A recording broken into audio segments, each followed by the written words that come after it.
அனைவருக்கும் வணக்கம். இந்த நாள் இனிய நாளாக அமைய வாழ்த்துக்கள். ஏஎல்பி ஜோதிடர், ஜோதிட ஆசிரியர் சாந்தி தேவி ராஜேஷ்குமார். நம்ம இன்னைக்கு ஒரு உதாரண ஜாதகம் போட போறோம்.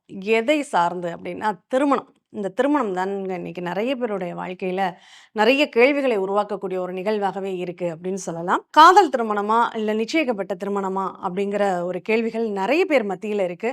அத பத்தி தான் இன்னைக்கு இந்த பதிவுல பார்க்க போறோம். இதுல ஒரு உதாரண ஜாதகம் நான் இந்த போர்டுல போட்டிருக்கேன் பாருங்க. இந்த ஜாதகம் இன்னைக்கு நம்ம பார்த்த ஜாதகம். இந்த ஜாதகத்துல பிறப்பு லக்னம் கடக லக்னத்துல பிறந்திருக்க ஜாதகர். அவருக்கு இப்ப ஏழ்பி லக்னம், துலாம் லக்னம் போயிட்டு இருக்கு. நம்ம ஏஎல்பியில ஏன் ஜாதகத்த பாருங்க, படிங்க அப்படின்னு சொல்றோம்னா, நம்ம எளிமையாக, ரொம்ப சுலபமாக இதுதான், இப்படிதான் அப்படிங்கிறத தெரிஞ்சுக்கக்கூடிய ஒரு அமைப்பு அப்படிங்கிறது ஏஎல்பி ஜோதிடத்துல மட்டும் தாங்க உண்டு. இந்த ஏஎல்பி ஜோதிடத்தினுடைய நிகழ்வு இப்ப சுவாதி நட்சத்திரம் 3வது பாதம் ராகுடைய நட்சத்திரம். இந்த லக்னத்திற்கு அதிபதியான சுக்கிரனும் இங்க லக்னத்திலே இருக்காங்க. நட்சத்திர அதிபதியான ராகும் இங்கேயே இருக்காங்க. 7ல கேது இருக்காங்க. சரி, 7ஆம் இடத்தின் அதிபதி யாரு? செவ்வாய். செவ்வாய் போய் என்ன 10வது வீட்ல இருக்காரு. ஜாதகருடைய எண்ணங்கள் ஏன் 32 வயசு வரையும் இன்னும் பார்க்காம இருந்தீங்க அப்படின்னு சொல்லி கேட்டேன்.